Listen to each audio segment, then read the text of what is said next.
Let's go! Doug and Rob on the mic, spring running the show. Turn the dial up, let the nonsense flow. Trick in the corner, wagging her tail, ready for the road. And history in the rear view, spices in the air. Cooking up a story, got a guest in every chair. Entrepreneurs and dreamers, music in the night. On the Nonsense Chronicles, everything feels right. Turn it up, let the laughter roll. On the road with the heart and a rock and roll soul. From the kitchen to the highway, chasing every spot. We're living out loud, making magic in the dark. Spring's got the soundboard mixing up the fun. Doug's got the question drops, always on the run. Fifth's got opinions, barking out the truth. Every episode's a journey, every moment's living through.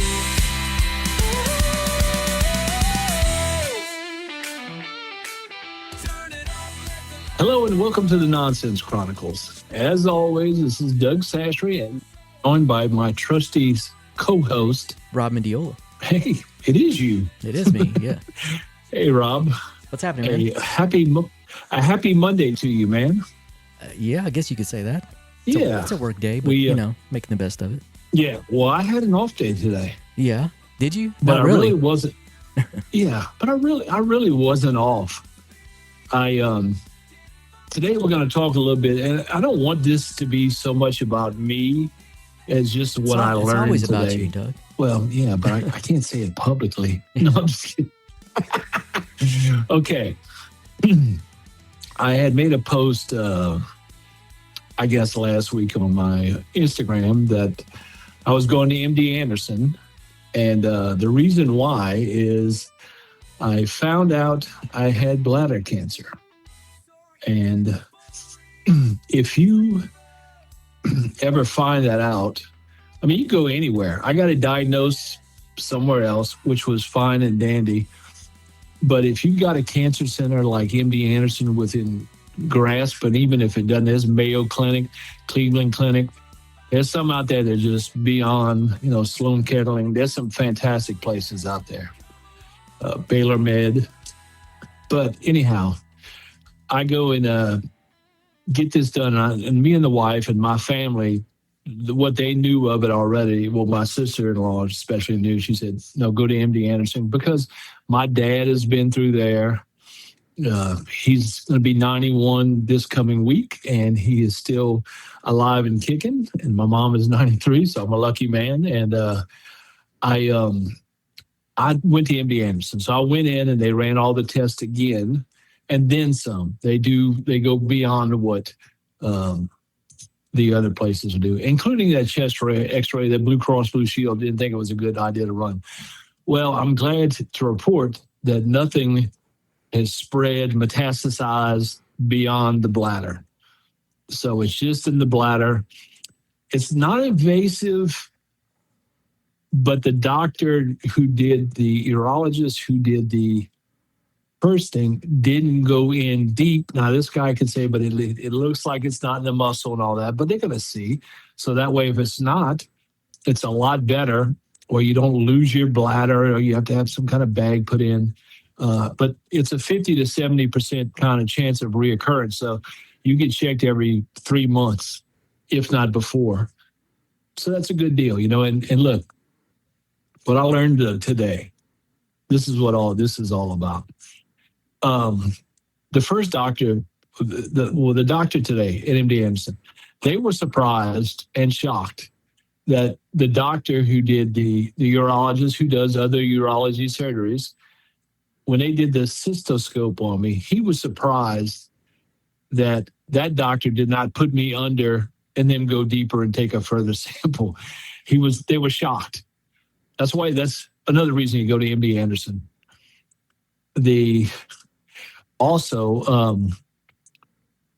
I did not know this too. Now, this is a big thing that I learned today. I quit smoking in August of 1990. But I picked up a nastier, in my opinion, in most people's opinion, I would think, habit, which is dipping. And I've dipped for years, and decades, I should say. And it's not necessarily to tobacco, but you could pretty much, if you were smoking or dipping or whatever, anything, just like anything in your body, your liver gets it, and your liver is what, Rob? Filter. It's a filter. That's exactly right. And that filter takes out whatever, stuff goes into urine. Well, what do we have a tendency to do as guys when it comes to going to the bathroom? We just pee on the seat. Hold it. Well, that too. But yeah. But in fact, I was joking with my cousin. I said, especially as a salesman traveling, I'll get it a couple exits from now. Yeah. I don't need to go right now. I'll just sit. Definitely hold it. Think about this. Yeah. So you're holding this in your bladder, and you're holding in this one particular chemical, the poison. Toxin. Whether it could be tobacco, it could be anything, but that's a big, big, big red flag. And so it's sitting there in your bladder. So it pinpointed at this spot where they had the cyst. So I didn't ever thought about that. If somebody, I guess, would explain that to me from that aspect, I would have been, I think, a lot wiser on it. I think I would have made better choices. Doug. But, we tell people not to. You knew. This is on Doug. You knew, Doug. You knew that was bad, dipping and stuff. So. Oh, I knew it was bad, 100%. But it all causes cancer. I guess I'm the. Yeah, but tell me why, doctor. Yeah, so no, that's that actually. No, I'm serious. It did make a difference to me on learning that, and I've switched over to some herbal stuff, So, but what they do is they're going to go in and they'll take the tumor out by the size of a quarter. And my wife asked, by the way, my wife Laura is a godsend. She has been there for every step of the road for me. She is my rock. She is my safe space, and she has been fantastic. And all those that know me really good know that already. So they're going to take that. She asked, well, has it grown any, since the last week? The doctor said, it doesn't matter how big it is, it's coming out tomorrow. So it's, it's the same, basically the same size. But what they do, I had read that there's different stuff on different bladder cancer, but this is MD Anderson. This is this guy. He's got a John Hopkins education. He interned at the Cleveland Clinic. He interned at Sloan Kettering, and now he's at MD Anderson. This guy is amazing. And by the way, I did ask him, I said, you familiar with Dr. Bartlett? And yes, he was. So that was good. Scott, that's a shout out to your dad, man, who did a lot of stuff at his name is all over the place at John Hopkins. But what they do is they take it out, and then this is going back to that kidney thing and the liquid sitting in the kidney. They don't just shoot the chemo stuff, immunotherapy, whatever it's called, immunotherapy. And they go in, they wait about 4 weeks, and they go and they look at it again and say, okay, any little cells in there? All right, there is. And they put that solution in through your urethra. In other words, they come through the front. Mm-hmm. And you have to hold it about 2 hours before you can go to the bathroom, but it clears everything out. Hmm. And then, but they got to check you about every 3 months. Yeah. But that I was just amazed at the. No, it could have been a lot worse. We found something a little bit with the heart that no problem, but something that I think they can easily handle. And but it was amazing that I was amazed at the kidney thing. I had no, it's like Tony, my real estate agent. He'll tell me, like, I've got this, this when we're looking for a house. I've got this, I've got that. And he knows I need to see it, touch it, taste it. All of us, how we understand and comprehend things is different. We're all different people. And, I preach that often, but look, this is me talking now. This is how I saw things. When you told me it goes down into the bladder and sits there, if I'd have known that, I'd have been peeing every 4 seconds. But this is This is the truth. So this is what I'm telling anybody, any guy out there, especially, or any female. You got to go to the bathroom. Go. Don't hold it in, because what you're holding in is toxins, which it would be that way no matter what. That's what your body's getting rid of. But especially if you're a tobacco user. Especially if you're a tobacco user. And so that, that really wised me up. I had no clue whatsoever that was the case. But when it was pointed out to me like that, I was highly, wow, I didn't know that. It was just good knowledge to have. Your body's but also, temple, man.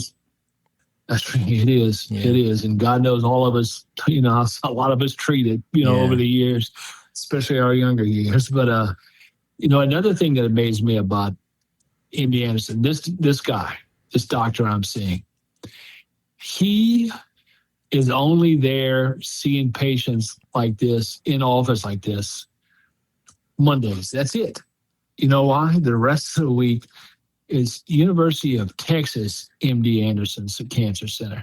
So University of Texas is the one it's a school. So he is there biopsying different tumors and stuff, going over. He's teaching. There's lab days for this, all that other part of the week, man. That's what he's doing. And he does some surgeries too, like he's doing my surgery tomorrow. So, but that is amazing that, I was like, at first when he said he's only there one day a week, I was like thinking, and as well as I do, well, he must be at this office or that office these other days. No, he's never leaving there. He's staying there researching cancer for the next people that come up with cancer and give us ways to beat it quicker or way to end cancer. All that would be fantastic. But I was really impressed with that. Until you have it shoved in your face, a lot of times it doesn't really show you how intense that study is. I just thought that in my head, I thought there were 4 guys sitting in a lab somewhere in Maryland. They're like, yeah, okay. We didn't find anything today. No, you've got doctors all over these great cancer centers. That's what they do. And I never realized that until today. So you learn as you go, man. That's the point. But I think the bladder thing was the one that was the most impressive to me. And like to preach to people, hey, if you got to go. Don't hold it in. You're holding in toxins, pressing up against your skin and your cells. Bladder by skull. And they're bladder by Copenhagen. Yeah, that's right. That is right. Now, you're the first person I've ever heard of. You're the only person I've known that's had bladder cancer. I've never known anyone else to have it. I think I've run across people that had it, and I joined one of the groups on Facebook. I haven't posted anything, but I've just been reading other people's journeys to kind of get a comprehension of where people are. And a lot of people were in different stages, than me. I was very lucky. It's like 0 stage, what I mean? So it appears very lucky, but most people wait too long to take care of stuff, Yeah. Men Let me especially. tell you, people, I had a very good warning system that told me it was time to go see a doctor. I was stopping for the night on a trip to go to Rockville to see some artists that we do a little work with here and there. And I had to go to the bathroom. I stopped and it was a different color. And that was immediate. That was something I could have said, it's gone away, but no, I knew it wasn't. And it did go away for a little bit. I went on that journey, on that trip, the rest of the business trip I was on. And I even hiked on my off time and swam in Lake Superior. Nothing happened again until I was home for about 3 or 4 days. Then it happened again. And then my doctor already knew about it here. When I hadn't seen the doctor elsewhere, I was on the road. I saw the doctor here and I said, well, that's the course I went. But it's also showing you the urologist who does all kinds of urology surgery. Well, at MD Anderson, all this guy does is bladder cancer surgery. They have another guy, he does all that on this, but this is what this guy does. That's his specialty. He's done other surgery before, but at MD Anderson, that's all he does is bladder cancer surgery. And so it must be more common than you would think. Oh yeah, God, yeah, man. There was plenty of people in that office, man. Let me tell you. And but I just was really impressed. And like I said, the step from your regular doctor doing it to having a cancer center doing it, it's a good step. Well, yeah, It's that's a lot more specialized. professional. Right. Yeah, let me tell you, MD Anderson, man, they get you on my chart, which is an app, and they send you emails. But I mean, they are basically in contact with you just about every day. That's how thorough they are. And guess what? All that paperwork you got to fill out and stuff, they basically do all of that. In fact, they do all of that on the phone before you ever get there. You don't have to fill out dime one, paper one to do there. It's all done by the time you get there. I can't speak high enough about them on how good a job they've done. And they hadn't even touched me yet as far as going inside. So, but that's it. I just want to wise up people on. It's an update. Yes. Well, no, not just like I said, update. It's the biggest message, I swear to God, that I am preaching today. Go urinate. If you have to go. Don't hold it in. Like I said, people may be, and there are plenty of people smarter than I am and can figure out that. But I did not know that. My brain did not connect that together. Like, oh, I'm holding toxins in. Man, yeah, it'll just sit there. That thing is made out of iron. It never matters. No, it's not made out of iron. It's made out of skin and tissue and cells. But the question is, are you going to quit putting toxins in your system? Yes, I told you I have switched to an herbal, and I mixed in a little completely, bit of the 100%. nasty. Yeah, 100%. I'll get out. Yeah, because I'm just about there now. In fact, I was a little bit upset with Amazon because my stuff didn't get there in time. So, but that stuff, and you can buy that on Amazon. I don't have to go to a corner store and buy tobacco anymore. So that's fantastic. But no, that's cool. just my. Look, to me in life, if somebody shows me something, and it's a lot less scary if somebody can show it to me how they did it and how they went through. Your experience is going to be different, but it gives you kind of a guideline of what you can kind of expect. And that makes it a lot less scary and a lot more prepared and, a lot more confident in your journey instead of very unsure. So that's my story for today, people. I know not lots of artists or other people that we talked to today, but we just kind of bogged down in this for, a week. And they said I'd be ready to go by Friday. So after, I'm looking forward to it. So that's it. Rob, you got anything else to add today? No, man. All right. Well, that's our poppin' version of the Nonsense Chronicles with a little talk about bladder cancer. But this is us, the Nonsense Chronicles. We are out of here. Later.